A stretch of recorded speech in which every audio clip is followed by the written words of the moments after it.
Today we're going to be addressing one of the most common questions in our space is, why would you ever pay 5% if you're only earning 4? Enjoy the episode. Take care. Welcome to the Infinite Wealth Podcast. I'm Cameron Christensen, along with our co-host Anthony Faso, and today we're going to be addressing one of the most often asked questions that we get. And so today I'm going to start it off just by asking you, Anthony, how's that? Well, I thought the most often question we get is, how do you get your hair looking so good? That's an easy one. Okay. There's not much confusion on that. It's just God-given talent. Yeah. Okay. The question that we get is, would you earn at 4% and pay 5% on the same amount of money? Anthony, would you do that? Not only would I do that, I would do that every day. Ooh, okay. And I will say that's actually made me make better financial decisions. And I'm going to explain that later, but right now let's focus on that question. And the issue that I have with that question is you're missing the point. I agree. We're not looking at the whole picture. We're just looking at one scene or one piece of the picture. You know, like a prime example, if we look at a movie, if you look at one scene, like, let's look at one of your favorite movies. Yeah, let's do it. Okay. Zohan. Right? Don't mess with the Zohan. Great movie. Right? If you look at the scene at the beginning where he fakes his own death, right, and escapes to America, and he finally gets to his dream of working at Paul Mitchell, and they laugh at him. As they should. Right? As they should, yeah. But you know what? And if you stop it, just look at that scene, you're like, Zohan is never going to achieve his goals of helping people have silky smooth hair, right? But you see the rest of the movie, you kind of see that he just works at a different salon and works his way up and actually ends up saving the world, right? But that's the problem we're having here when we're looking at this. Why would I pay 5 if I'm only earning 4, right? We're missing the point. So let's kind of peel that back.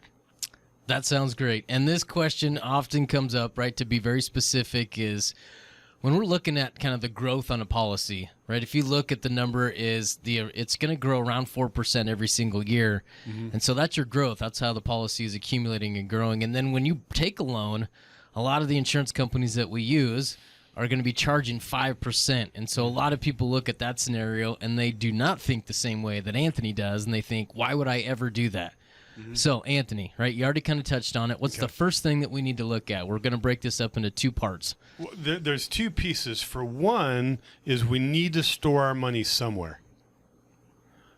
So, and when we're looking to store it, I mean, really, let me just kind of make it clear, like, how we're using IBC. Yeah. Right? Because you can use IBC for so many things. You can use it for liabilities like vacations in your car, paying down debt, and you can also do it for assets. Yes. And even though it works for both, our niche is really, we're trying to create that financial freedom. Yep. So we want to use that policy to buy assets. So I think if you're looking at it to buy liabilities, some of this may not make as much sense, right? But if we peel down to the basics of what we're doing with our money for our clients who are typically investors trying to create passive income, they got to put their money somewhere. Mm-hmm. And what they're looking for is a place to put it that is safe, meaning that they're not going to lose the money, and also it's liquid. So when they need it, they have quick access to it. Yep. Now, so Cameron, where do you think most people are storing money that needs to be safe and liquid? In a checking savings account. Right. What do you think they're earning?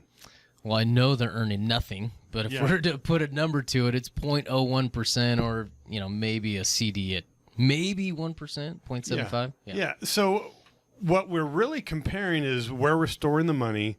We want it to be safe and liquid. So maybe we're earning 1%, 2%, which is taxable. You just move that money into a policy, it's going to earn on average of 4% tax-free. Yeah. So, Cameron, let me pose the question back to you. would you rather store your money in somewhere earning 1 to 2% taxable or 4% tax-free? 4% tax-free all day long. Perfect. So that's part of the equation. That we're just looking at where's the safest place to store money. And because it's life insurance, there's added attributes. In addition to being safe and liquid, it's also earning a good rate of return. It's also tax-free. And most states have some level of asset protection.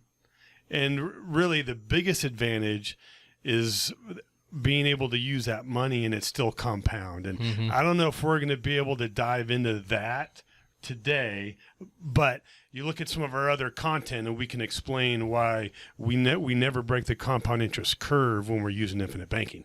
So that's where we're going to store the money. Perfect. Okay. Right?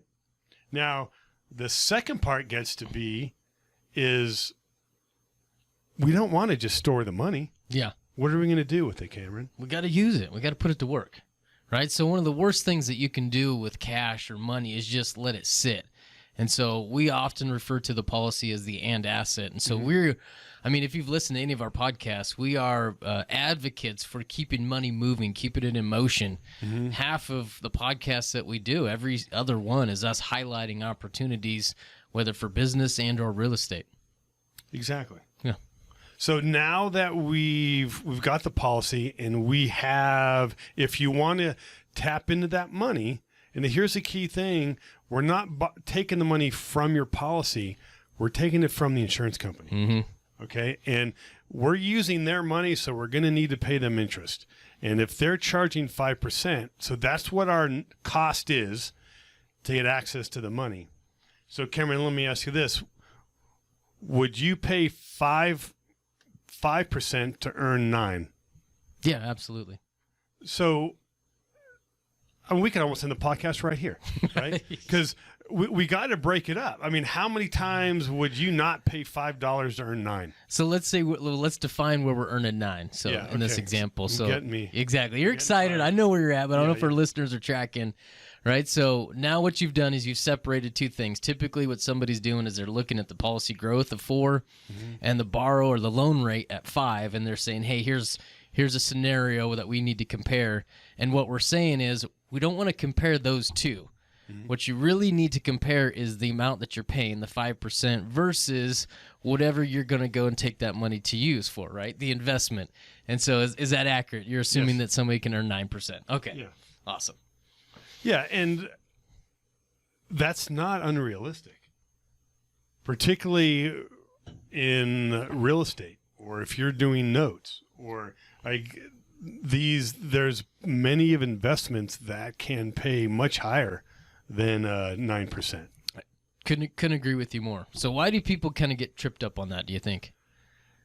I think what it is they don't, again, they're not looking at the big picture, right? We need to not just look at one piece. We have to look at the whole thing. And as I alluded to earlier, looking at the whole picture has allowed me to make better financial decisions. And for example, and we're talking about, sure, we pay 5 to earn 9, right? But would I pay $5 to earn 6? I mean, it kind of depends on how risky it is. It'd have to be super secure. Yeah. But if it's not super secure, I'm not going to risk it. So what this has done is I'm not going after. If there's one with a small return and that has risk, I'm just going to pass. And I can do that because my money's earning 4% tax free. Yeah. So I don't need to chase something that's 6 or 7% that's taxable, because that's kind of just about the equivalent of what I'm earning. Yeah. So that's allowed me to avoid maybe some lower returning investments and allowing me to focus on the ones that are going to bring me the larger returns. Well said. So if I can, let's just summarize again real quick, is we're looking at policy earning 4%. We're borrowing at 5, and then we're making an investment. In this scenario, we were talking about 9. That 9 obviously is going to be dependent on what somebody is comfortable with, Yeah. right? The industry that they know. And so 9 is pretty low for a lot of investors. Most people like to go chase after double digits. But I'm going to back up again. We've talked about this piece before, Anthony, as I was hoping you can elaborate on it. Let's talk about that 5. Are we locked in, or is that our only option when we're borrowing against our cash value? Okay, perfect. And that 5%, we're using that because that's an industry standard of what most insurance companies are charging, 5%. Mm-hmm. Now, but if you've been listening to our podcast, what we preferred to use instead of borrowing from the insurance company and them using your policy as collateral, we work with a few banks that do the exact same thing. They use that same policy as collateral.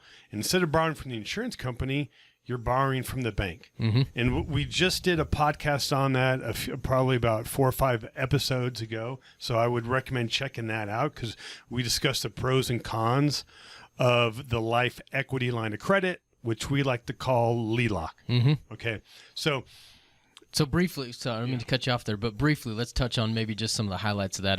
What's an interest rate that somebody can expect at this point if we do utilize a life equity line of credit? the biggest advantage of the LELOC is the lower interest rate. Okay. And depending on how much cash value you have, that loan rate could be 3.25 to 3.9. Okay. So let's just average that out and say the cost is 3.5.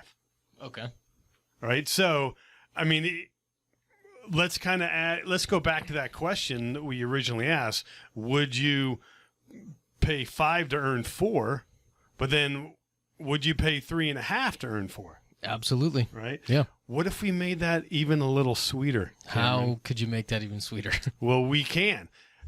If we use a policy loan to generate taxable income, aka buy a rental property, buy a note, or loan it to your business, that interest becomes tax deductible. Mm-hmm.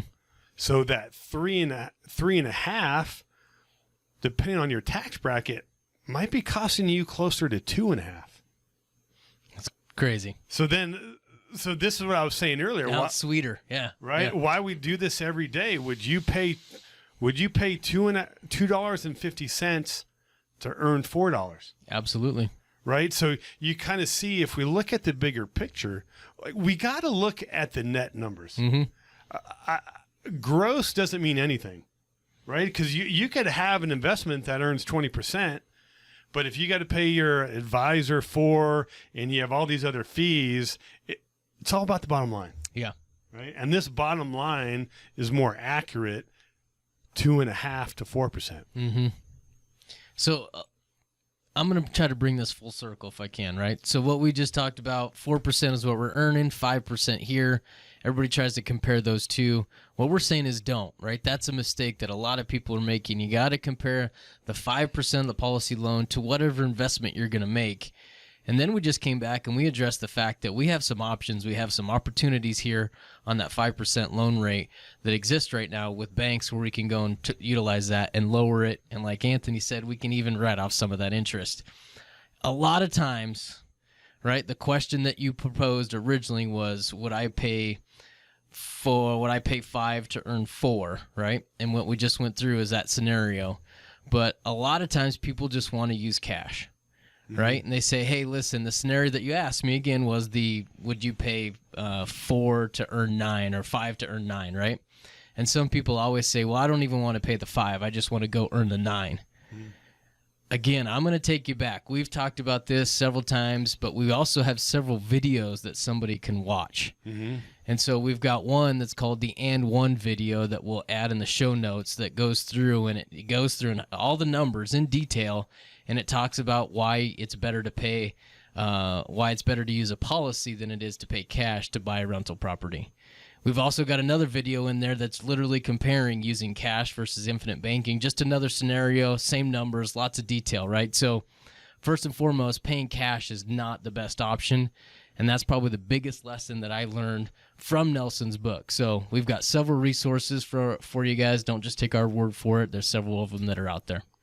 And I would say if you're maybe you're getting out that fence about is infinite banking for you, the way to find out is get on a discovery call with us. Mm-hmm.